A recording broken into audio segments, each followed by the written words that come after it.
50 लाख के बाद कौन सा क्लास चालू हो जाता है? रीच क्लास चालू होता है। उनको क्या लगता है? सरचार्ज, ठीक है ना। रिबेट कहां तक मिलता है? 7 लाख तक, समझ में आ रहा है? तो 7 लाख से लेके 50 लाख वाले क्लास को क्या बोलेंगे? Middle class. 7 लाख के बाद कौन सा क्लास चालू हो जाता है? Middle class. अब मिडिल क्लास की बात सुनो, मिडिल क्लास को ना गवर्नमेंट डिस्काउंट देता है ना सरचार्ज की पनिशमेंट देता है, समझ में आ रहा है?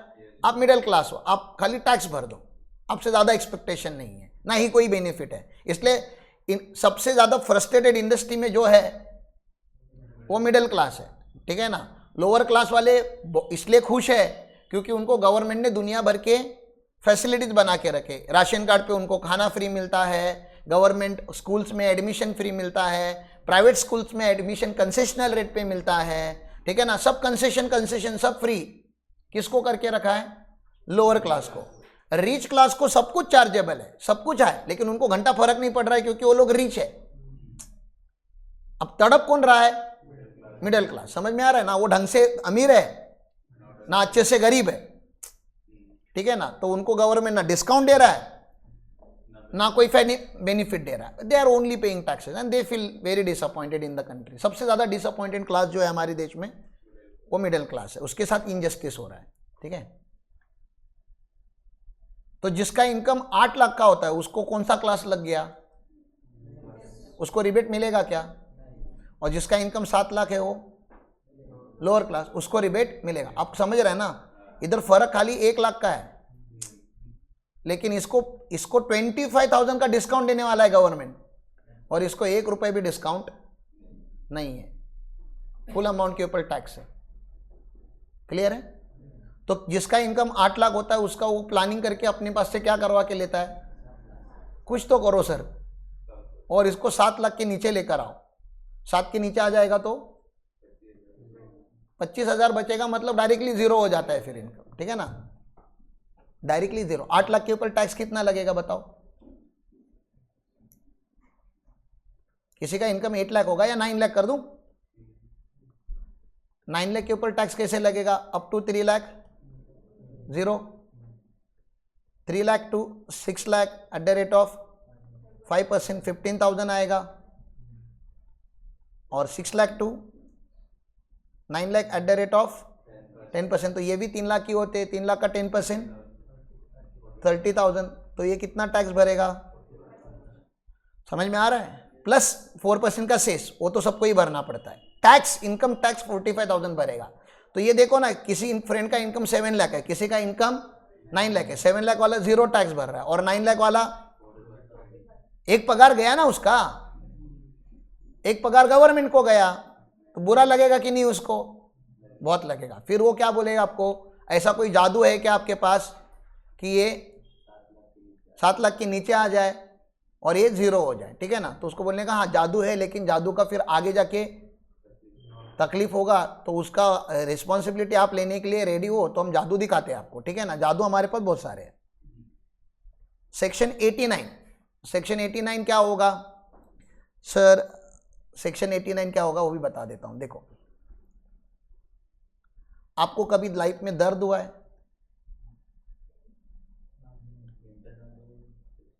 नहीं, एक्सटर्नल मतलब चोट बीट लगी है, फुटबॉल वुटबॉल खेलने के टाइम पे गिरे, वो मोच आई है, तो क्या लगाते हो? Fair and lovely.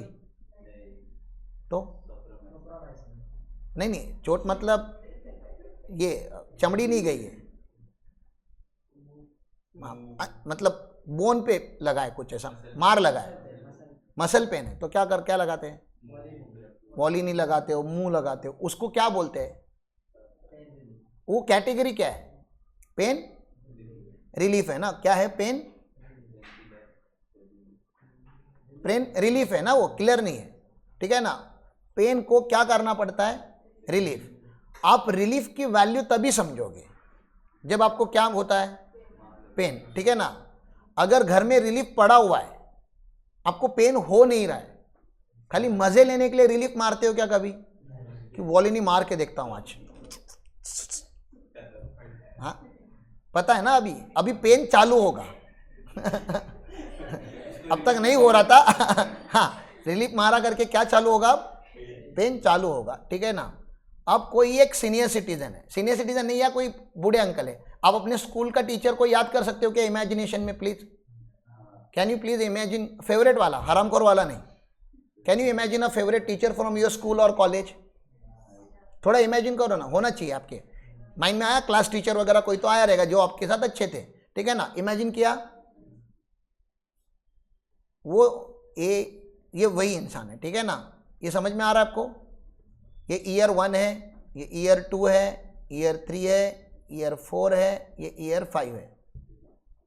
5 साल है, ठीक है ना? 1 2 3 4 5, 5 साल है। यहां तक क्लियर है? इनको यहां पे सैलरी 5 लाख है, यहां पे 6 लाख है, यहां पे 6.5 लाख है, यहां पे 7 लाख है, और यहां पे उनकी सैलरी 10 लाख हो चुकी है, ठीक है?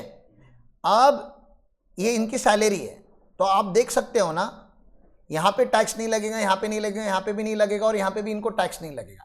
यहां पे इनको टैक्स लगेगा। क्यों नहीं लगेगा? रिबेट की वजह से नहीं लगेगा, या इनका इनकम लोअर इनकम था पहले। इस साल इनका बहुत अच्छा प्रमोशन हुआ है। इनका जब प्रमोशन हुआ तो इनको एक गवर्नमेंट बेनिफिट देना चाहिए था, कोई एक अलाउंस देना चाहिए था, जो बहुत पहले से चालू हो जाना चाहिए था, जो डिस्प्यूट में था कि वो देना है कि नहीं देना है। वो डिस्प्यूट कोर्ट में इस साल सेटल हुआ, समझ में आ रहा है? और इन्होंने रेट्रोस्पेक्टिव इन 4 साल का वो अलाउंस जो देना था उनको एक्स्ट्रा, वो एक 12 लाख का इनकम होता है, वो इस साल दे दिया। समझ में आ रहा है आपको? वैसे ये इस साल का इनकम नहीं है, ये इनकम पिछले सालों का है। समझ में आ रहा है आपको? मिला लेकिन इस साल। तो पिछले साल में इन्होंने इसके ऊपर टैक्स भरा होगा क्या? नहीं। क्यों नहीं भरा होगा? क्योंकि तभी पता ही नहीं था ना कि मिलेगा या नहीं मिलेगा। कोर्ट का ऑर्डर इस साल आया है, तो मिलेगा कौन से साल में? ईयर 5th में, ओके? लेकिन अभी ये टीचर आपके पास आके रोएंगे। बताओ क्यों रोएंगे? इसमें इनकम बहुत बढ़ गया है। इनफैक्ट 15 लाख के ऊपर क्रॉस हो गया, आप देख सकते हो ना। टोटल इनकम 15 लाख के ऊपर जा चुका है। मतलब ये 30% पे टैक्स भरेंगे इस साल, हाइयर रेट पे टैक्स भरेंगे। तो इनको क्या होगा? पेन होगा। क्यों पेन होगा? वो गवर्नमेंट को गाली देंगे, बोलेंगे कि यही 12 लाख रुपया जो है मुझे अपने उस रिस्पेक्टिव ईयर में अगर आप देते तो मेरे पे इफेक्टिव रेट ऑफ टैक्स कम लगता, क्योंकि तभी मेरा इनकम कम था। या तो रिबेट की वजह से लगता ही नहीं, जैसे यहाँ पे अगर 2 लाख मुझे ऐड कर देते इस साल में, 5 लाख प्लस 2 लाख कर देते, तभी भी मेरा इनकम टैक्स 0 ही आता। और चलो मान लेते कि इस साल टैक्स भी लगता, तभी भी यार वो 7 लाख की या 6 लाख टू 9 लाख की सीरीज में 10% ही टैक्स लगता है। आपने क्योंकि मुझे लमसम में इस साल ज्यादा इनकम दिया जो बिलोंग करता है पिछले साल से, उसकी वजह से मेरे को इस साल 30% पे टैक्स भरना पड़ रहा है उसके ऊपर। तो इफेक्टिव रेट ऑफ टैक्स ज्यादा भर रहा हूं मैं आपकी, क्योंकि गवर्नमेंट की गलती है, मेरे को उसने टाइम पे पैसे नहीं दिए, तो इसकी वजह से उसको दर्द होगा। उसका रिलीफ सेक्शन 89 देता है, उसका रिलीफ सेक्शन। तो सेक्शन 89 का नाम ही है रिलीफ, ठीक है ना? रिलीफ कब यूज करोगे? रिबेट और रिलीफ में फर्क क्या है? रिबेट कौन क्लेम कर रहा है? जो गरीब है, ठीक है ना? रिलीफ कौन कर रहा है? जो ये बता रहा है कि ये इनकम इस साल का है नहीं, मिला इस साल में है, लेकिन ये इनकम बिलोंग करता है पास्ट के कुछ सालों से। अगर आप पास्ट में देते तो मुझे कम टैक्स लगता, क्योंकि आपने मुझे पास्ट में नहीं देके प्रेजेंट में दिया, तो मुझे उसकी वजह से ज्यादा टैक्स लग रहा है, तो मुझे दर्द हो रहा है, उसका मुझे क्या मिलना चाहिए? रिलीफ मिलना चाहिए। तो आपको तो कुछ नहीं याद रखना है, ये सब स्टोरी भूल जानी है। आपको खाली याद क्या रखना है? सेक्शन 89 में क्या मिलता है?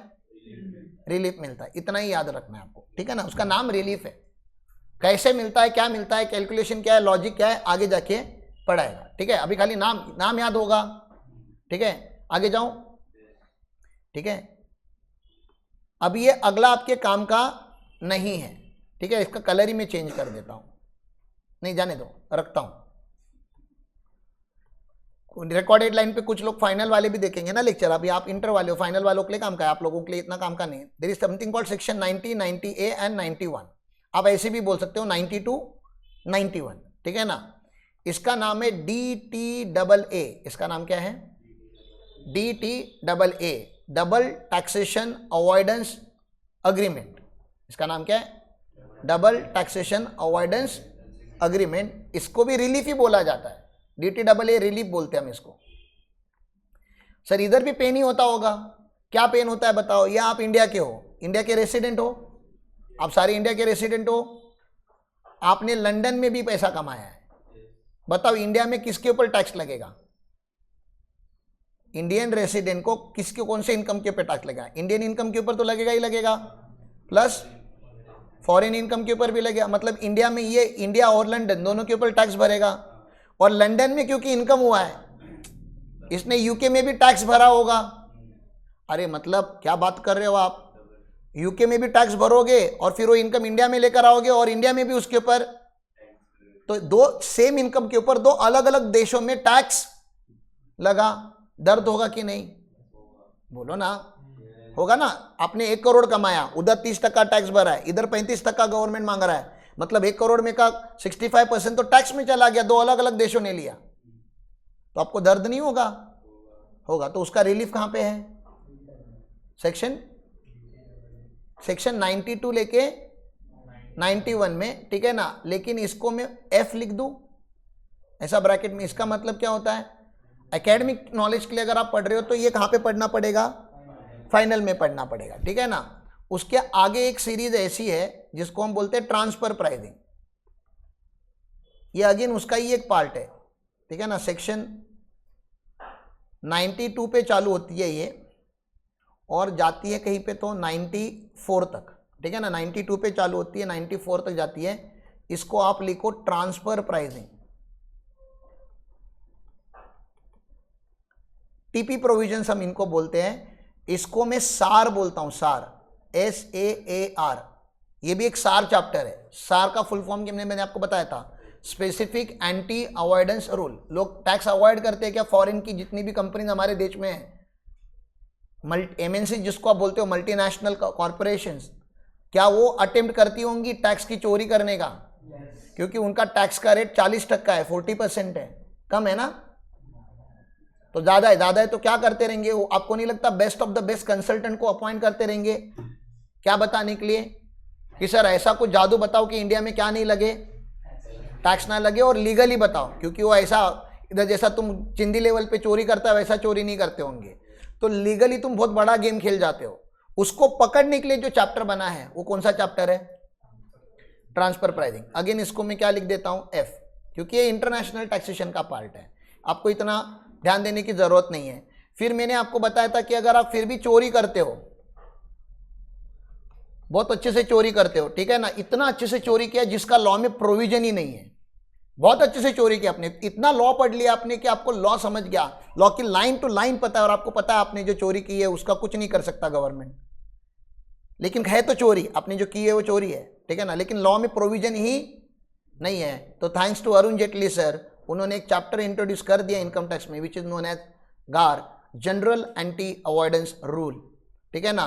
तो अगर आप हर सार से बचते जाओगे, अलग अलग चैप्टर में सार है, स्पेसिफिक एंटी अवॉइडेंस रूल है, अगर आप स्पेसिफिक एंटी अवॉइडेंस रूल से बचते बचते बचते जाओगे तो गार आपको पकड़ लेगा और गार आपके ऊपर टैक्स लगा देगा। Again it is a part of international taxation kind of, it will be covered in again final. तो आपको मैंने बता तो दिया ये सीरीज, लेकिन आपको इसको इग्नोर करना है, आप लोगों को बता रहा हूं जो हमारे ऑफिस के लोग हैं। क्यों? क्योंकि ना ही हमारे पास टीपी का अभी एट प्रेजेंट काम है, ना ही गार का है। DTAA का काम आया था दिनेश सर के थ्रू, पता नहीं उसका क्या हुआ, तो this work is going on in our office, ठीक है ना। अब नंबर ट्री का भी हमको करना पड़ेगा, क्यों? क्योंकि they are also having offices in Dubai and India, तो उनको भी DTAA लगेगा।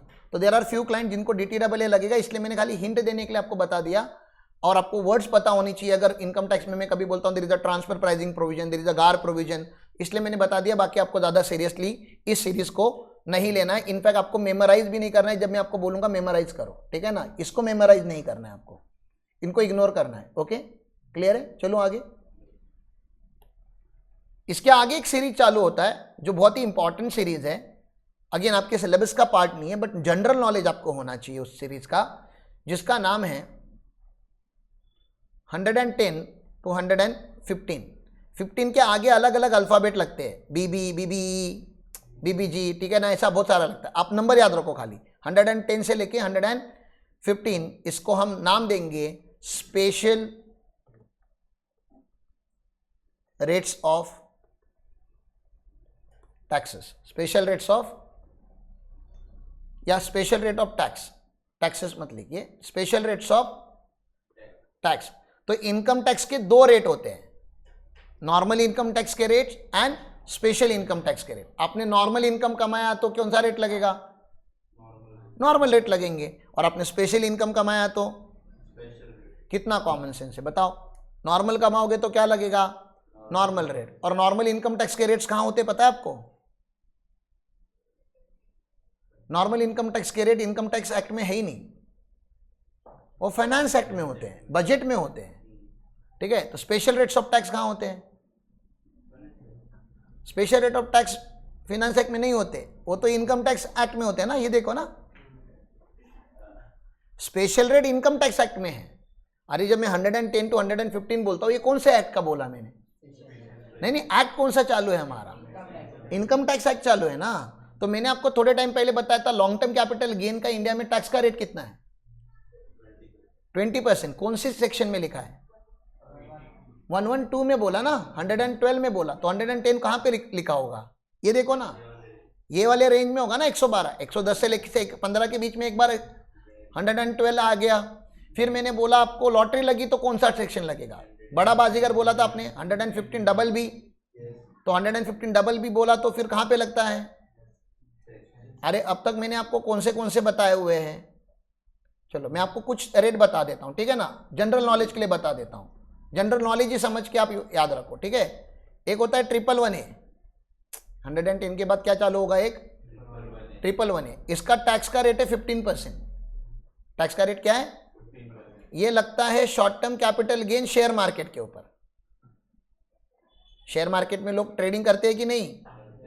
ठीक है ना, ये शेयर मार्केट के ऊपर लगता है, ठीक है ना। कितना टक्का लगता है? मतलब शेयर मार्केट में आप शॉर्ट टर्म में ट्रेडिंग करोगे, शेयर मार्केट में लॉन्ग टर्म और शॉर्ट टर्म 1 साल का होता है, पीरियड जो है 1 साल का है। मतलब शेयर आपने खरीदे और with in a year cell किए, तो कितना टैक्स का रेट लगता है? 15%। याद रखोगे।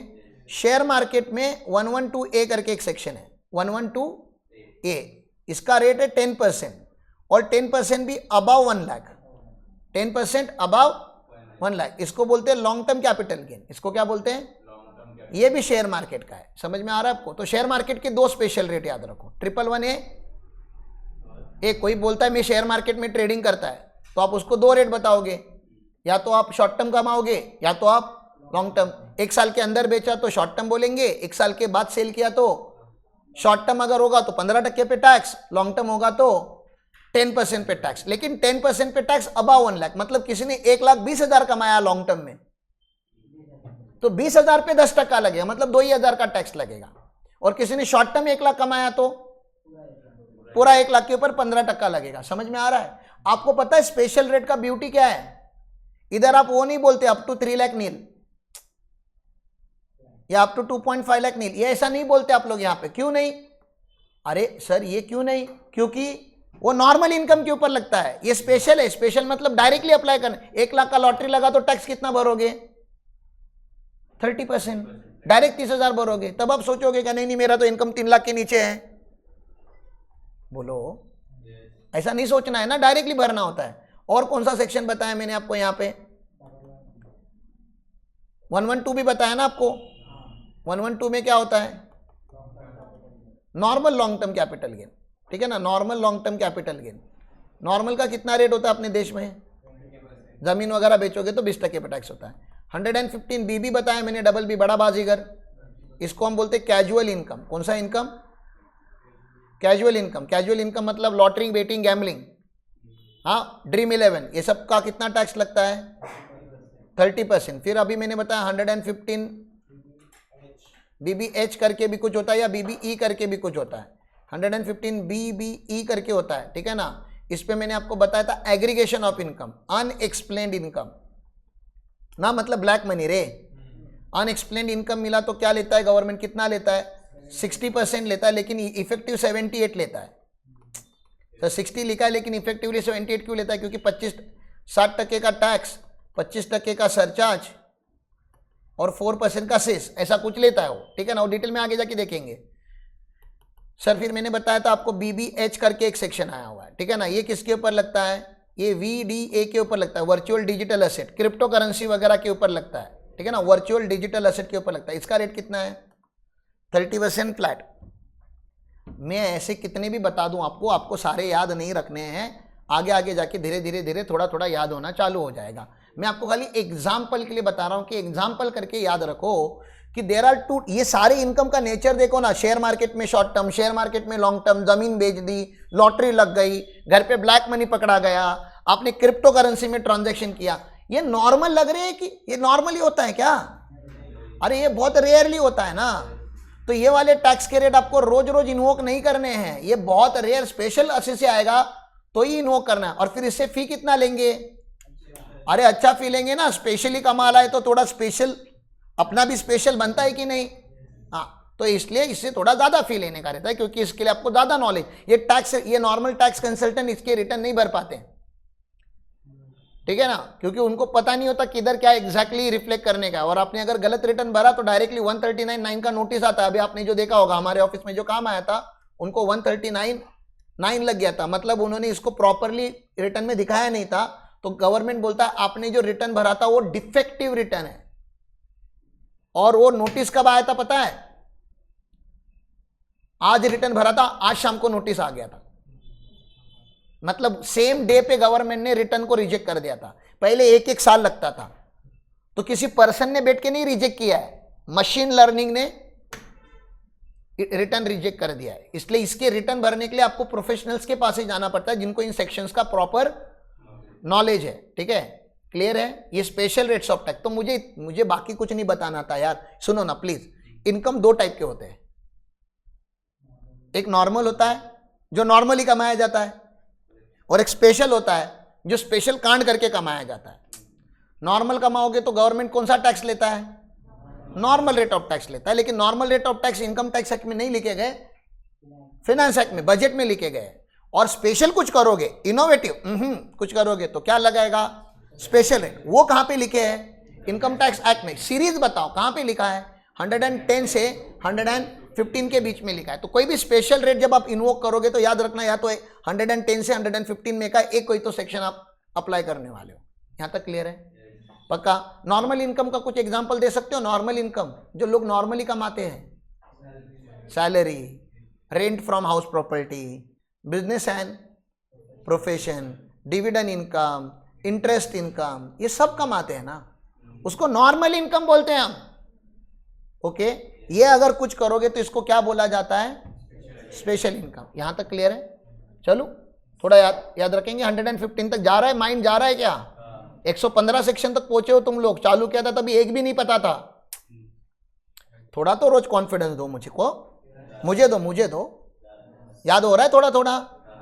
नहीं होगा आपको याद, ठीक है ना, आपको बार बार याद करना पड़ेगा, 10 से 15 बार पढ़ना पड़ेगा। लेकिन एक बार याद जब हो जाता है ना, इतना मजा आता है ना, क्योंकि क्रॉस रेफरेंसिंग करने के टाइम पे यू ऑलरेडी नो कि मैं कौन से चैप्टर से क्रॉस रेफरेंसिंग कर रहा हूं, ठीक है ना। मैं आपको सैलरी चैप्टर पढ़ाऊंगा और आपके टीचर की स्टोरी फिर से बताऊंगा कि आपके टीचर को 5 साल का इनकम अभी मिला है, उसको दर्द हो रहा है, 5 साल का लमसम इनकम 1 साल में दिया, बताओ क्या करोगे?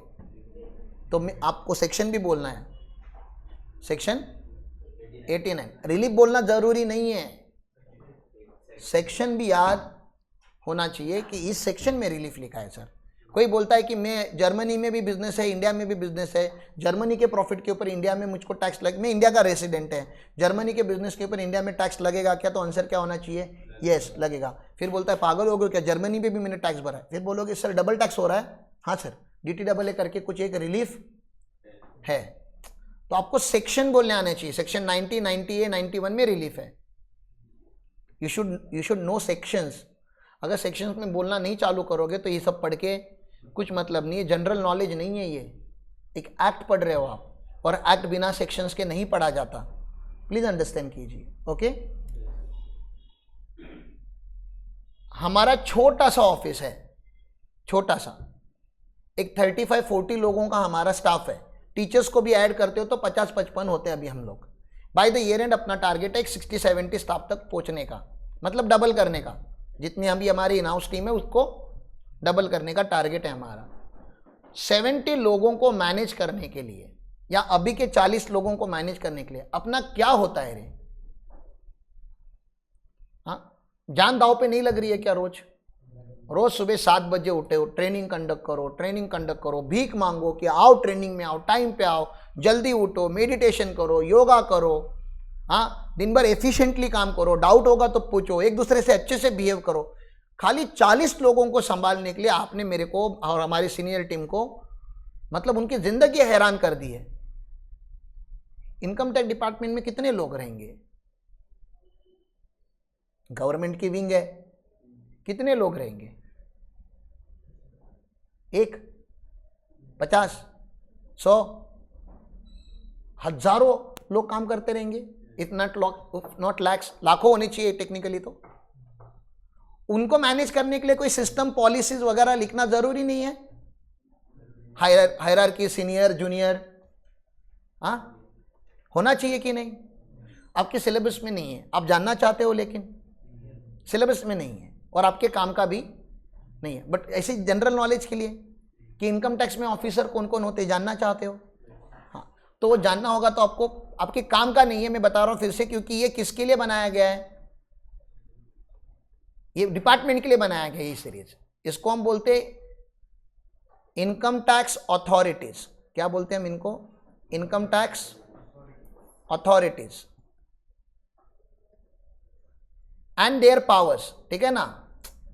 मैं खाली इनकम टैक्स अथॉरिटीज करके लिखता हूं, उनके पावर्स भी यहां पे लिखे गए। पावर मतलब क्या क्या कर सकता है। और यहां पे मुझे आप लोगों को एक होमवर्क देने का मन करता है हमेशा। ठीक है ना? ये 2 मूवी आपको देखने हैं। एक है स्पेशल 26, ये मूवी अगर आपने देखा होगा तो इनकम टैक्स डिपार्टमेंट के ऊपर बनाया गया है। इसमें झूठे इनकम टैक्स ऑफिसर होते हैं लेकिन काम ओरिजिनल वाला करते हैं, रेड ओरिजिनल करते हैं। ऑफिसर फेक है लेकिन रेड ओरिजिनल करते हैं। तो आपको पता चलेगा कि इनकम टैक्स डिपार्टमेंट रेड कैसे करता है। और एक रेड करके एक मूवी है, मूवी का नाम ही क्या है? रेड है। ठीक है ना? रेड इतना इंटरेस्टिंग मूवी नहीं है, थोड़ा बोरिंग सा है, लेकिन आपको मूवी के मजे लेने नहीं बता रहा मैं। लर्न सेक्शंस कि इनकम टैक्स ऑफिसर रेड करता कैसे है, because that movie is based on real read that happen in 1981 somewhere. बहुत पहले का रेड है वो। सोचो उस टाइम पे डिपार्टमेंट अगर उतना एडवांस था।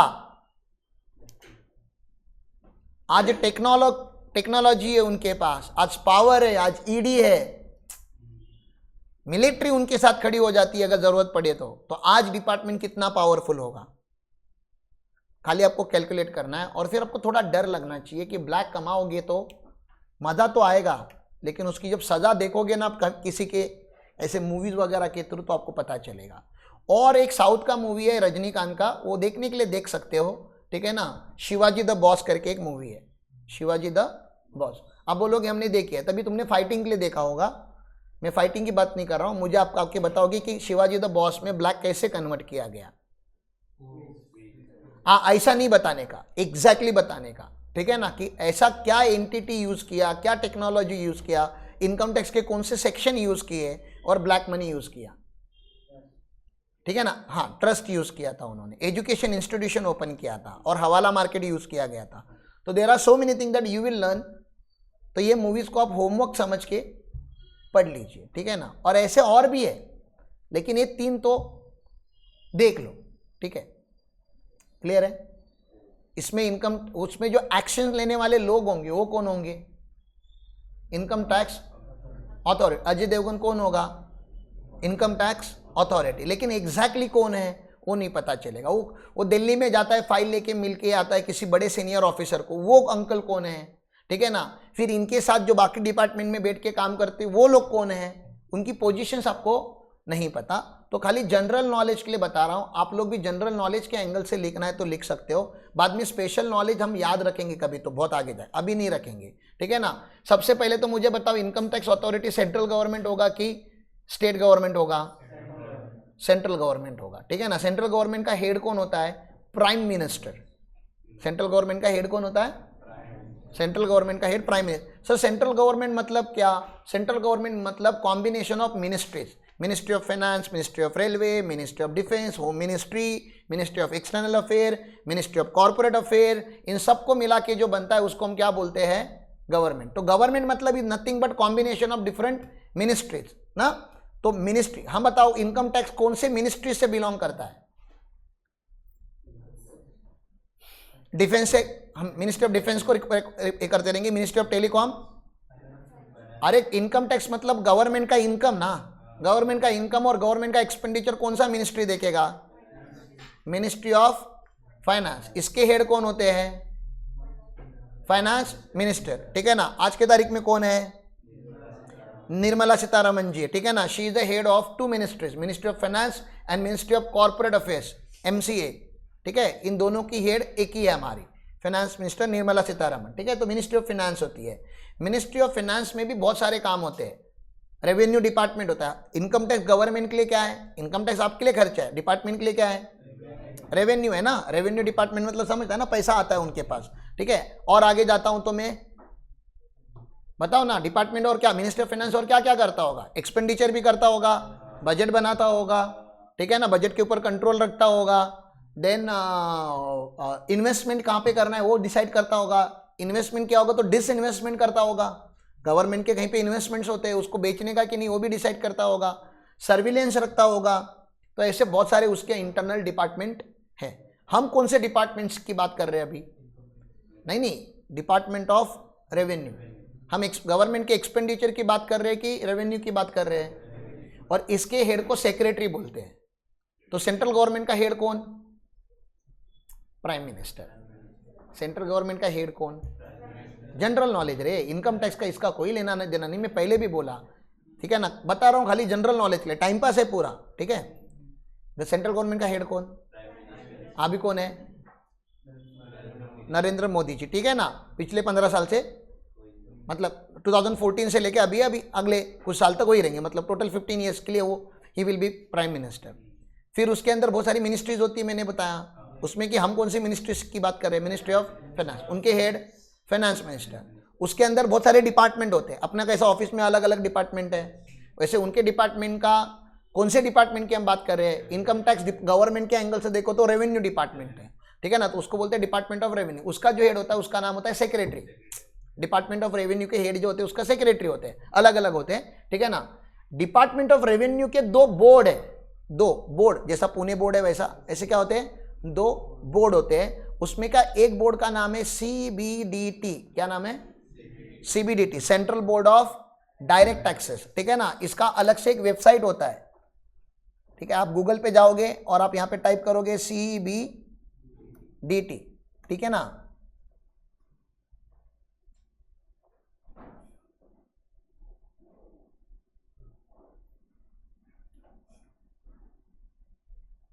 ये डिपार्टमेंट ऑफ रेवेन्यू डॉट दिख रहा है आपको यहां पे?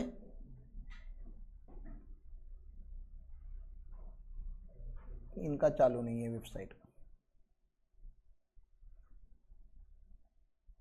CBIC इसका भाई है,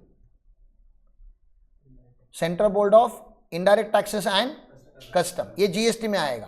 तो इनके 2 बोर्ड होते हैं ना, एक होता है CBDT और दूसरा होता है CBIC, ठीक है ना। IC किसकी बात कर रहा है? Indirect taxes and customs. हम अभी IC की बात नहीं कर रहे हैं, हम किसकी बात कर रहे हैं? और आप यहां पे देख रहे हो government of India, ministry of finance, department of, ये लॉजिकल लग रहा है अभी आपको, इसलिए जनरल नॉलेज होना चाहिए, ठीक है।